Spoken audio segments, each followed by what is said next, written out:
What is going on, everybody? This is your boy Juggernaut097 bringing you guys my WWE Extreme Rules 2017 review / highlights, whatever you guys want to call this. It's been a while since I did a pay-per-view review or live special review. I don't know when the last time I did a live special review, but it's been a while since I did one. I've just been really busy, but I'm finally back on here full-time on YouTube. You know, doing this whole summer. I'm going to be making a lot of reviews, doing a whole bunch of videos for you guys. But before we get started with this review, go ahead and go follow all my social media platforms. Go follow me on Twitter at TheTrueJSB. Go follow me on Instagram, TheTrueJSB. Go follow me on Snapchat, TheTrueJSB1. And if this is the first time I ever checked out one of my videos, please smash that subscribe button. That really helped me out a whole lot. And also, go subscribe to the Instant Classic Wrestling Podcast, the only podcast that is always an Instant Classic. And also, go follow them on Twitter. It's at ICW_podcast. So yeah, now that we got all my plugs out of the way, let's go ahead and get started with this review. And I didn't really feel like doing the review last night because, you know, it was really late. And I go like, you know, I'll just wait to do it in the morning. And I know I just woke up now. You know, I haven't shaved yet, but who cares about that? You know, all this stuff is still fresh in my mind, but let's go ahead and talk about Extreme Rules. And I thought this was a pretty good show. I don't really have too much problems with it, like, except for a couple matches on here, which we'll talk about them in a little bit. But everything was pretty decent on here. I mean, I enjoyed this show, like, top to bottom. Like I said, there were 2 duds in here, but everything else was pretty good. We're not going to talk about the kickoff because the kickoff wasn't... It's not worth talking about. I mean, we had Apollo Crews versus Kalisto, and Kalisto won that match. And it's a shame for what they're doing. They're not using Apollo Crews. I have to say that, but let's move on to the actual card. So the first match we had was the Intercontinental Championship match. We had Dean Ambrose defending the title against The Miz. And now, the stipulation on this match was if Dean Ambrose will get himself disqualified, he will lose the Intercontinental Championship match. He will lose the Intercontinental Championship. And we had that. We had a new Intercontinental Champion in The Miz. Which The Miz, he is probably one of the greatest, like, Intercontinental Champions of, like, this time in WWE now. Like, tell me who's better than The Miz currently right now as Intercontinental Champion. Oh, wait. No one. There's no one who's better than him. I mean, I used to hate him back in the day, but now, I mean, he's just grown on me so much over these last few years. I just like The Miz. I like how he has all this confidence in the ring. And both these guys really did good in this match. I mean, it was really good. Like, it was cool seeing Dean Ambrose. You know, he had to hold back his, like, lunatic during this match because he didn't want to get himself disqualified. So he's kind of, like, chained up in this match, you know, like, where he couldn't get himself disqualified. But The Miz, you know, he just kept poking at him and poking him, you know, trying to get him to disqualify himself. Trying to get Dean Ambrose to disqualify himself. There was a few times that about happened, but he didn't get himself disqualified. But these guys just meshed very well together. I mean, and even back on their days in SmackDown, these guys did really good also, and this was no different here. And I like how the commentary team during this match, they were telling... Like, they were saying how great The Miz is, like how great of a heel he is. You know, how he manipulates in this match. Like, he was getting in Dean Ambrose's head during this match. Like, and I was thinking while I was watching this match, why doesn't Maurice just slap The Miz and Dean Ambrose would lose the title? Which that actually did come a point in this match where Maurice did slap The Miz, and then the referee goes like, Did you slap The Miz? And then he was like, you're out of it. So he kicked Maurice out. the ref kicked Maurice out, and this whole stuff started spilling down where the referee wasn't was looking towards Maurice, and the Miz pushed Dean Ambrose into the ref, and the ref took a spill outside the ring. He was like, the ref went to Dean Ambrose, "Did you push me?" And he was getting ready to go disqualify Dean Ambrose, but then Miz comes out of nowhere, hits a skull crusher finale from behind, and comes back in the ring and hits a 1, 2, 3, and your new Intercontinental Champion, The Miz, which I have no problem with this. I mean, he's going to do a lot better for the Intercontinental Championship than what Dean Ambrose did. I mean, nothing against Dean Ambrose. Dean Ambrose, he hasn't really done much with talent, and I think it's the way he's being booked. Like, he needs to get this heel turn. He needs to do a heel turn. I'm serious. Like, he needs to get turned into a heel. Because I'm tired of him being this face. And that would have so much more opportunities for him to do crazy things. Which, I mean, that'd be great. But, like I said, this was a really good match. Good way to kick off the show. And also, The Miz, he was just targeting Dean Ambrose's leg during, this whole match. I like how he transitioned into the figure four during this match. And these guys, they were training finishers back and forth with each other. I mean, this was a good match. Good way to kick off the show. And I don't have any problem with this match. But then the next match we have is a disappointment. We had Rich Swann and Sasha Banks taking on Noam Dar and Alicia Fox, a mixed tag team match.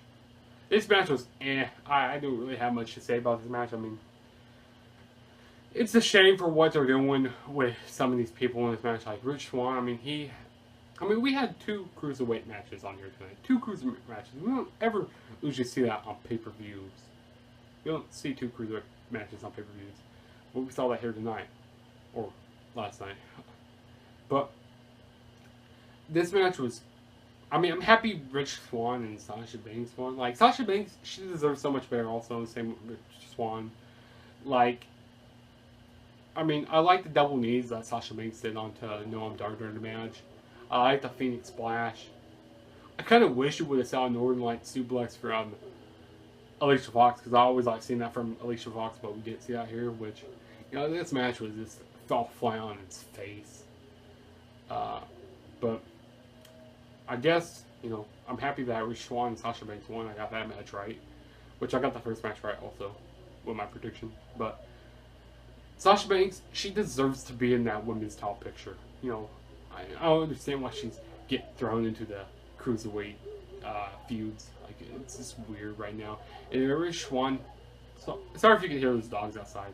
And those dogs are so freaking annoying. But Rich Swann, he deserves to be in that cruiserweight top picture also. I mean, it's just a shame for how some of these people are being used. But nonetheless, Rich Swann and Sasha Banks got the victory, and this match was just there.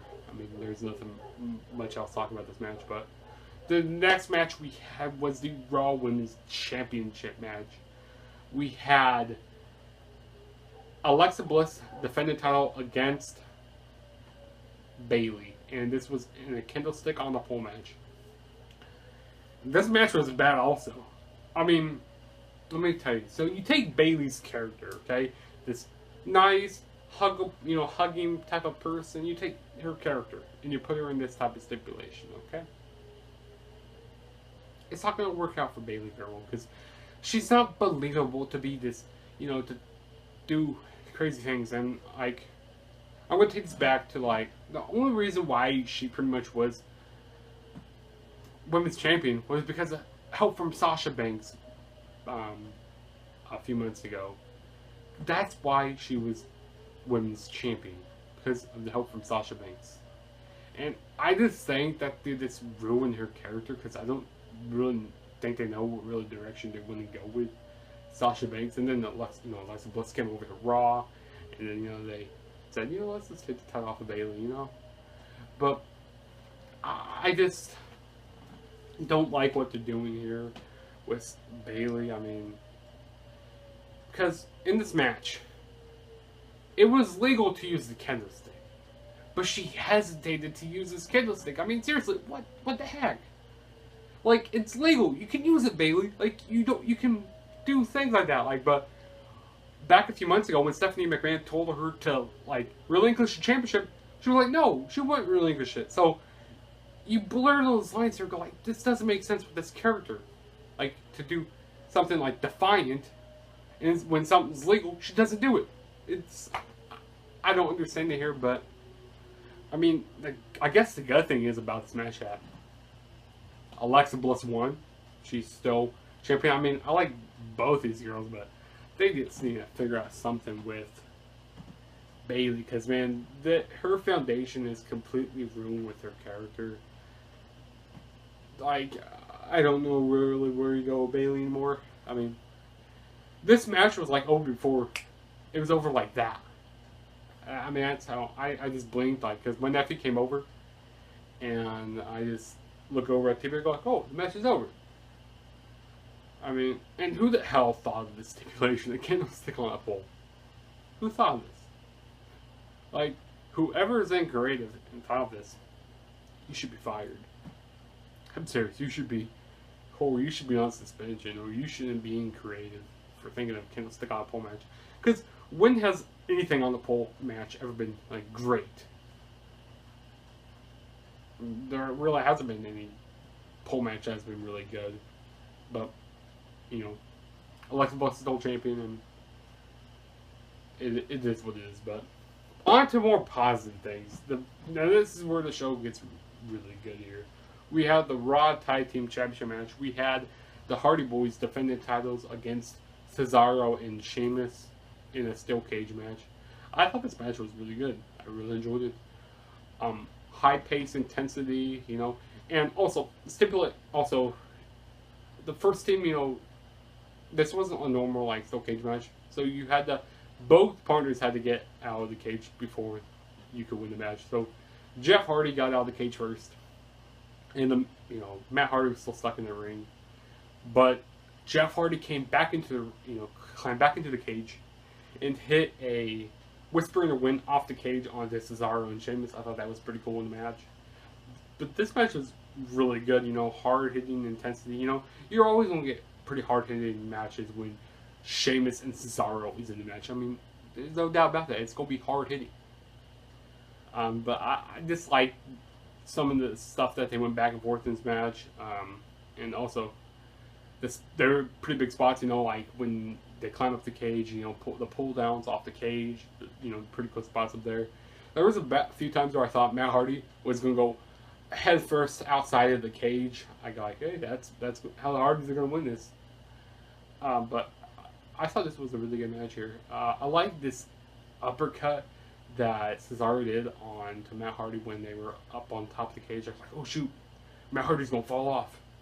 And I like the Celtic Cross, the double Celtic Cross off of the, was it Celtic Cross or the White Noise? I can't remember. But it was a double team move on to Matt Hardy. I like that off top rope. That was cool. I mean, the double team moves were good in this.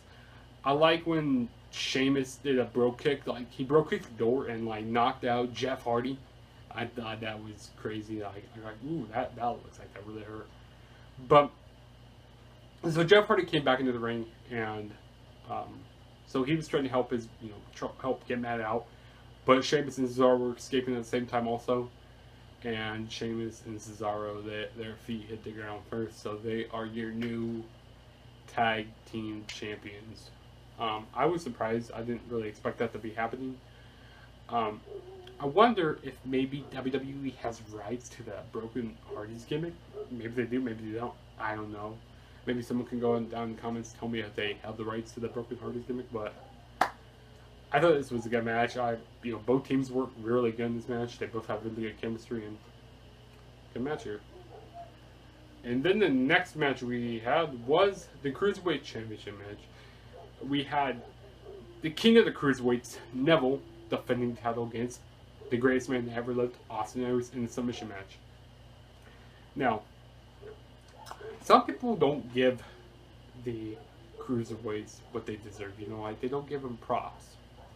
But I think, you know, the Cruiserweights are really good, you know, because they show off great technical ability in this match, and this storyline has been really consistent through, you know, through when it started till now, and it's just been consistent. I mean, ever since WrestleMania, you know, Austin Aries came close to winning that title at WrestleMania, but it didn't happen. And he even came closer at Payback. It didn't happen. But Austin Aries finally beat him on Raw. You know, he was like, yeah, I'm on Neville's level. But that he got to Extreme Rules. Man, he was dominating Neville during like the whole match. You know, he was like, man, I'm not just on his level. I could beat Neville. You know, I beat him on Raw, so I can beat him again in a submission match. But, you know, there was this injury that happened to Austin Aries later in the match. So Neville, he just, you know, exploited that knee injury, and he just went right after him, and he just took advantage of that. I mean, that's the smartness of Neville, if I could talk there. I mean, these guys had great chemistry in this match. Technicality in this match was good.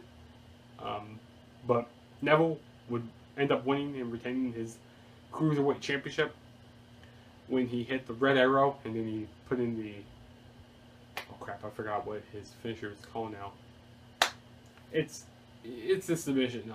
I can't remember what it's called now. But he hit that. He locked it in, and Austin Aries had no choice to tap out. Good match here. I really enjoyed it. I also like this DDT that happened on the side of the apron. I thought that was pretty cool. I also like when Austin Aries, he tried to go for a suicide dive, but Neville got out of the way, and Austin Aries ate shit when he hit the barricade. That was pretty cool in the match. I just can't remember what Neville's finisher is now. I had it up here. I just can't remember what it's called now. The Shining something? Nah. I don't know what it's called now. Black Hole something? I don't know what the hell it's called. So, if someone knows what it is, watch. Once I end this video later, I'm going to remember what his finisher is called. But now, I just can't remember what his finisher is called. But it was a good match. And I don't really know what they're going to do with Neville here now. I mean, not Neville. Austin Aries. I mean, it's a shame that he didn't win the title. Maybe he might get one more shot at it, because, you know, he made him tap out, you know, to last transfer on the outside of the ring, but that didn't count. But he had to get him inside the ring. But these guys have really great chemistry in the ring. They had really good wrestling back and forth. But yeah, good measure. And then next we have is the main event. It was a 5-way to determine who would be the next time contender for Brock Lesnar's Universal Championship. The participants behind this match were Seth freaking Rollins, my man, Roman Reigns, Samoa Joe, Finn Balor, Bray Wyatt. Wow, this match is all over the place. So we start off the match here. Now, Roman Reigns, you know, they're all in the ring, okay, and everybody's brawling. And Roman Reigns, you know, he's the odd man left out. He was like, so he stands in the ring. You know, he's like, this is my era. I mean, ever since WrestleMania 33. I mean, say what you want about Roman Reigns, but he has had this whole different mentality about him, like, and this whole badass about him, because, like, you know, this is my art, and he's like, he has this whole new cockiness about him, which I actually don't mind this, even though, you know, he's not the best on the mic, and people say he's not the best wrestler, but I think he's decent. I mean, I'm not going to say he's the best, but I think he's getting better, okay, guys? I'm not going to bash him right here, but even though I'm not the biggest fan of Roman Reigns, but he was just controlling his yard. He was just pacing around the ring. And then, you know, we had, I can't remember who got in the ring first. Who started battling? Was it Samoa Joe? I don't remember, but, you know, whoever got back in the ring, you know, he was just controlling it. You know, he was just dominating. And there was so much carnage in this match also. I mean, I think it was Samoa Joe who had the kid clutch on... It wasn't on Finn Balor, and then Roman Reigns did a spear into the barricade. That was cool in the match. And also the table, like there was a table spot. I thought that was really cool when Bray Wyatt was on the table and Seth Rollins jumped onto the did a frog splash onto the table, and that broke the table. I mean, there's so much carnage. And while everybody was down, you know, Roman Reigns and Seth Rollins got back into the ring. Like, oh my god, this brings back Cheryl memories. I mean, this. Oh, I hope they reunited Shield one someday. Like, I just want to see another Shield reunion. And this was kind of it here, but we didn't see Dean Ambrose in this though. But this was really cool, you know, to see him, you know, go back and forth. Really cool. I thought that was really awesome to see here. But one thing I thought that was odd in this match, I thought that to see Bray Wyatt and Samoa Joe working together, I go like, oh, this is a little weird to see. But, you know, because ever since Samoa Joe has came onto the main roster, he's just pretty much Triple H's lackey, and he was kind of Bray Wyatt's lackey in this match here. But this is really good. I also like when Finn Balor, who's doing all of his drop kicks. That was really cool in the match. I mean, there was a point where I thought that Finn Balor was going to win, because that was my prediction. My number one prediction, who's going to win the match, was Finn Balor, and he was just going nuts until Samoa Joe got into the ring and locked in a cookie clutch on Finn Balor, and Finn Balor passed out to the cookie clutch, and your new number one contender for the Universal Championship is Samoa Joe.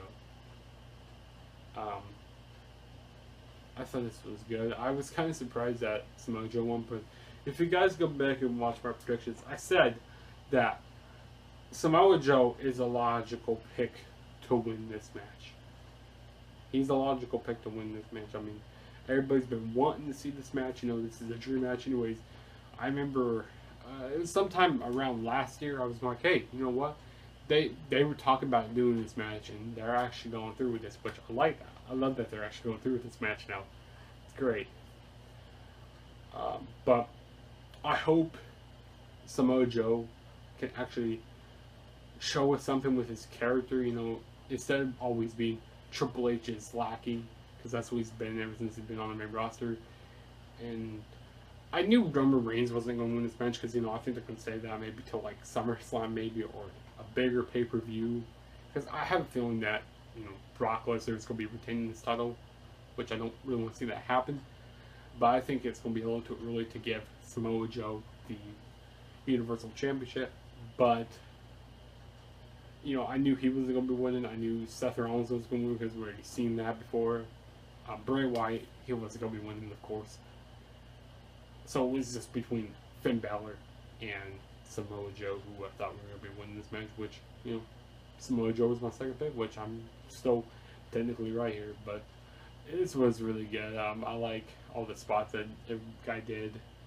Every guy held their own. But there's actually one thing I have a problem with this match. I wish this match had actually 6 people in here, because I don't like when there's odd amount of people in the match, because you got one person just going, well, what do I do? What do I do? Like, I don't have anybody to fight. Or I just go double team something like Samoa Joe and Bray Wyatt did. But yeah, Samoa Joe, new number contender. It's still so surprising, because, you know, this is a dream match, and I can't wait to see that. Great Balls of Fire. That pay-per-view name. Whoever thought that pay-per-view name needs to be fired also. That is terrible pay-per-view name. Terrible, terrible, terrible. But yeah, guys, that was my WWE Extreme Rules 2017 review. Did you guys watch the show? Did you guys know? What did you guys think of it? Put that in the comments below. And if I have to give a grade on the show, I would grade the show I'll say a B minus. This was pretty good. I enjoyed it. So like I said, go do all my stuff that I said at the beginning of the video. You know, go subscribe to my channel. Go follow me on all my social media platforms. And you know, go down in the comments. You know, maybe if you guys have any suggestions for what video topics I should do. You know, I'm up to anything. Hearing your guys' what you think I should do on my YouTube channel, because, you know, I'm up to anything but to do it on my YouTube channel. But like I said, subscribe, and Juggernaut saying peace out. until my next video, which I don't know what that's going to be. Probably maybe a retro review or something. But I'll see you guys in my next video, so peace out.